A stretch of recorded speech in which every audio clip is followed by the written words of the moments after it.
Glass పగిలితే పదునెక్కుద్ది, అది ఎవరినైనా కోసేసుద్ది అనే మాటల్ని ఎక్స్పీరియన్స్ లేని యువకులకి అది ఏ రకమైన మెసేజ్ వెళ్తుందని మీరు అనుకుంటున్నారు? చాలా తప్పుడు మెసేజ్ అండి. ఇది సినిమా వరకు పరిమితం అయితే ఆ సినిమా మంచి కలెక్షన్స్ రావడానికి, ఆ తప్పట్లు కొట్టడానికి, యూత్ని అక్కడ ఉత్సాహపరచడానికి వరకు అయితే పర్వాలేదు. దాన్ని రాజకీయాల్లో తీసుకొచ్చి చూపిస్తే మరి జనసేన పార్టీ గుర్తేంటి?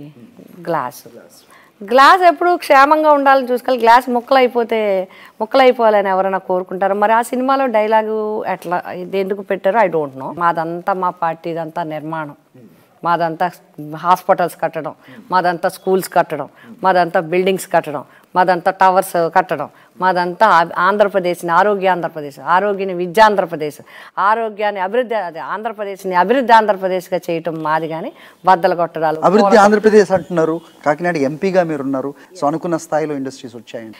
ఏలేరు అనేది మా రైతులందరికీ కూడా ప్రాణప్రదమైంది. జగ్గంపేట కానీ, ప్రతిపాడు కానీ, తర్వాత పెద్దాపురం కానీ, ఈ 3 నియోజకవర్గాలు ఏలేరు ప్రాజెక్టుకి దగ్గరగా ఉంటాయి. కాబట్టి వాళ్ళకి నీటికి అంత సమస్య ఉండదు విడుదల చేసినప్పుడు. అయితే మనం అర్థం చేసుకోవాల్సింది పిఠాపురం నియోజకవర్గం మొత్తం అంతా కూడా థాయిలాండ్లో ఉంది. ముంపుకి ముందు తాగునీటికి ఇలా చివర నీరు కనుక లేకపోతే మేము ఎండిపోతాం, నీరు ఎక్కువైంది అంటే మునిగిపోతాం. ఇది మాకుంది. దీనికి పీబీసీ నుంచి కూడా అది మాకు పిఠాపురం బ్రాంచ్ కెనాలని గోదావరి నుంచి కూడా కొంత ఎకర్ అంతా ఉంది. పీబీసీ నుంచి రావాలి. మోస్ట్ ఆఫ్ ది ఏకర్స్ అంతా కూడా ఏలేరు మీద ఉంది. ఇవి ఏంటంటే పూర్వకాలంలో కంచి రామన్న పంతులు గారు అక్కడ కాటన్ గారు ఎలా డిజైన్ చేశారో ఇక్కడ కంచి రామన్న పంతులు గారు ఒక డైరీ రాసి ఆ డైరీ ప్రకారం ఇప్పుడు వరకు సిస్టమ్ నడుస్తుంది. తర్వాత ఏకరేజ్ పెరగటం, రకరకాల పంటలు పెరగటం. అప్పుడు ఓన్లీ వ్యవసాయమే ఉండేది, కొద్దిగా ఉండేది. ఇప్పుడు మనకు సిస్టమ్ 2 ఇబ్బందులు ఉన్నాయి. ఒకటి డ్రైనేజ్ ప్లస్ పంట కాలువ, 2 ఒకటే. డ్రైనేజ్ సిస్టమ్ వేరు, పంట కాలువ ఒకటి లేదు. తర్వాత ఏకరేజ్ పెరిగిపోయింది. అప్పుడు వరకు 60,000 ఉంటే ఇప్పుడు దగ్గర 1,50,000, 1,25,000, 30,000 వరకు పెరిగిపోయింది. తర్వాత ఓల్డ్ అయిపోయినాయి అన్నీ. వీటిల్లో ఇదంతా ఏలేరు రాజశేఖర రెడ్డి గారు ఉన్నప్పుడు ఏలేరు ప్రాజెక్టు ఆధునీకరణ అంటే దాన్ని మళ్ళీ అన్నీ కూడా మరమ్మతులు చేసి హై లెవెల్ బ్రిడ్జిలు కట్టి కొన్ని అక్యుడేట్లు కట్టి చేయాల్సిన అవసరం ఉంది. అది జరగాలంటే రకరకాల ప్రాబ్లమ్స్ ఉన్నాయి. దాని మీద వేరే సబ్జెక్ట్ మీద దాన్ని డీటెయిల్గా నేను తర్వాత చెప్తాను. ఈ ముఖాముఖిలో భాగంగా మీరు ఖచ్చితంగా నేను మాటిస్తున్నాను. నాకు ఒక ప్రణాళిక ఉంది.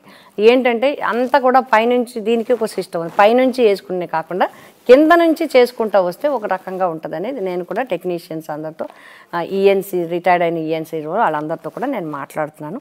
తప్పకుండా జగన్మోహన్ రెడ్డి గారితో చెప్పి ఆ విషయం మీద తప్పకుండా ఒక మాట ఇప్పించి రాబోయే కాలంలో నన్ను వాళ్ళు ఎన్నుకున్న తర్వాత తప్పకుండా ఏలేరు ఆధునీకరణకి సంబంధించి ఏలేరు రైతాంగానికి నీరు మంచి ఫలితం వచ్చేలా చేయాలనేది నా.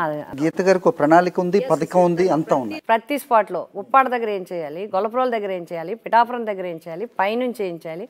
పైనుంచి చాలామంది నీరు లేకపోతే మాకు నీరు ఇవ్వరు, ఎవరైనా రైతే. బట్ కానీ వాళ్ళు వాడేసుకున్న రేపు రొద్దున రావాల్సిన నీరు కూడా మాకు వదలరు.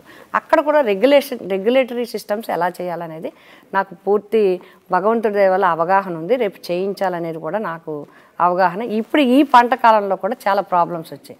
అయినప్పటికీ ఇరిగేషన్ అధికారులతో, రైతు సంఘాలతో, లస్కర్లతో సహా, ఈవెన్ లస్కర్లతో కూడా నేను అందరితో సమావేశపరిచి ఈ 2 నెలల్లో కూడా అందరికీ అన్ని ఎకరాలకి నీరు నేను మానిటర్ చేసి ఇప్పించగలిగాను.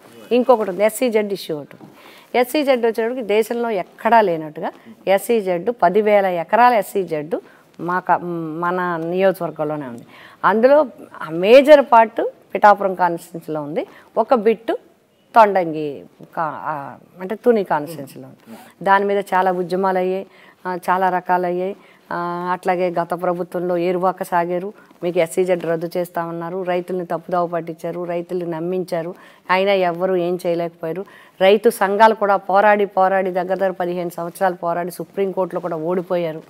అయినప్పటికీ కూడా 2019లో నేను వైఎస్ఆర్సీపీ పార్టీలో జగన్మోహన్ రెడ్డి గారు నాకు కండువా ఇచ్చిన తర్వాత నేను ఆయన అడిగింది ఒక్కటే, SEZ రైతులకి న్యాయం చేయండి. సరిగ్గా వేసిన 4 రోజులకో వారం రోజులకో ఆయన పిఠాపురం కాన్స్టిట్యున్సీ ప్రచారంకి రావాల్సింది. ఏం కావాలన్నప్పుడు నా తరపు నుంచి నేను చెప్పింది ఒకటే, రైతులకి న్యాయం చేస్తానని చెప్పండి, నమ్మకంగా మీ మాట నమ్ముతారు అని చెప్పాం. ఆయన అదే చెప్పారు. వేదిక మీదకి వచ్చి రైతులకి హై లెవెల్ కమిటీ వేస్తాను, మీకు న్యాయం చేసేలాగే నేను చేస్తానని చెప్పారు. నిజంగా అన్నకి అన్న మాట అందుకే నమ్మకం అని ఈరోజు నేను అంటాను. జగన్ గారు అంటే నమ్మకం దేశం మొత్తం మీద. నేను ఎంపీగా అయిన తర్వాత కూడా మొట్టమొదటి ప్రసంగం కూడా పార్లమెంట్లో నాది SCZ మీదే మాట్లాడాను.